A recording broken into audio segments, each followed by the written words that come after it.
Meron pa bang magandang rason para bumalik sa dati?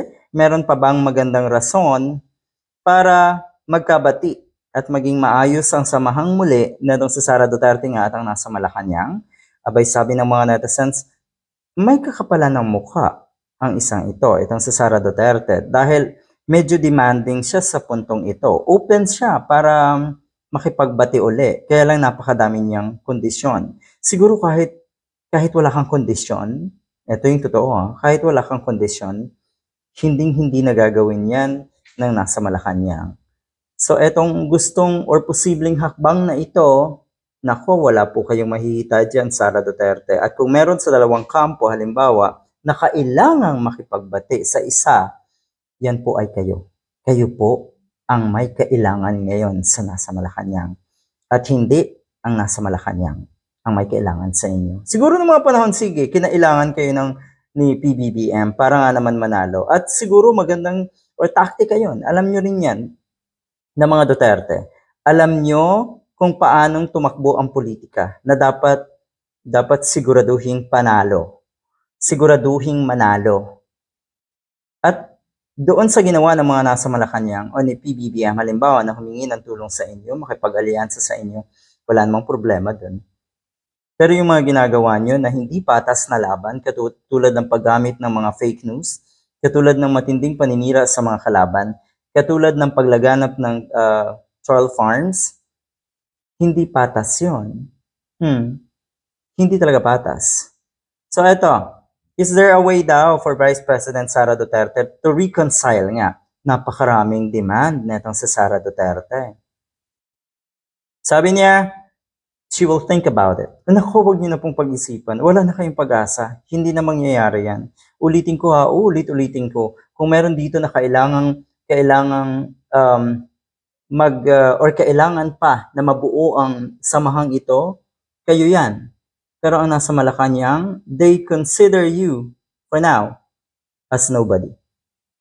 Binabaliwala nga kayo ni PBBM. Siguro hindi naman talaga pwedeng maiwasan na magsalita yung mga anak nito at mga kapamilya at syempre mga taga-suporta. Normal lang yon.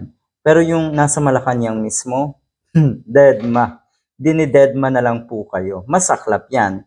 Ito yung kanyang mga demand. Mag-sorry daw si PBBM sa lahat ng tear gas nila.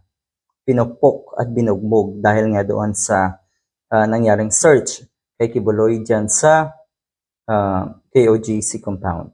O ayan, yan ang paniniwala mo na ang mga kapulisan at si Marcos Jr. ang may kagawa ng lahat, tear gas, pinukpok at kung ano-ano pa. O edi sana kasuhan na lang ng mga taga KOJC yung mga taong sangkot sa sinasabi mo na nambugbog, namukpok at tear gas. Kung yan ang iniisip mo, kung yan ang problema mo, Di ba kakaiba? Kung ano-ano na lang ang nagpa-pop up na problema na itong si Sara Duterte sa nasa Malacanang. Katulad na ito. Ito pala, isa na naman tong ipinaglalaban na itong si Sara Duterte. Mantakin mo yung hindi pagbigay ng relo ni PBBM dun sa PMA cadet graduate na yon. Malaking issue pala sa kanya yon na hindi mabuting presidente dahil lang doon. At marami pa pong iba na kung titignan niyo po, wala namang mga katuturan. So eto, siguro hindi umobra yung mga kwento niya doon, eto pala ang isa na namang problema niya. Mag-sorry doon sa mga naapektuhang KOJC members. Ang lala, sa bukas, ano naman kaya ang pwedeng rason or pwedeng ibulala si Sara Duterte? 'Di ba? Meron na naman siguro. Kasi wala kasing matumbok na malaking alas etong si Sara Duterte laban sa nasa Malacanang. Kahit yung mga kaliitang bagay, yan, gagawan niya ng istorya, palalakihin niya at para yun nga ang kanyang weapon na magamit laban sa nasa Malacanang. Talo ka, Sara Duterte. Hindi talaga uobra yan. Magkakabati ba etong dalawang ito at etong mga Marcos at mga Duterte? Malayo nang mangyari yan. Malayo na po talagang mangyari. So eto, labanan na lang siguro kung sino yung mas matatag. Labanan na lang siguro kung sino yung nasa pwesto ngayon. Sino ba ang lamang ngayon? Yung nasa pwesto, natural. Kaya nga, gigil na gigil etong mga ito. Okay? Saka siguro, patatagan na lang, 'di ba? Mag-isip ng tamang taktika kung paanong suportahan pa itong mga ito halimbawa ng mga kababayan natin. Pero ang nakikita natin dito, may isang babagsak, may isang mauunang babagsak. Masyadong demanding daw, spoiled brat talaga. At si PBBM pa nga ang pinapahingi ng sorry at ang daming kondisyon. So tama lang na deadmahin siya ng nasa Malacanang. Yun po ang pinakamasakit yung ikaw ay baliwalain. Deadmahin ka. 'Di ba? If you are ignored, pag na-ignore ka, binaliwala ka, masakit yon.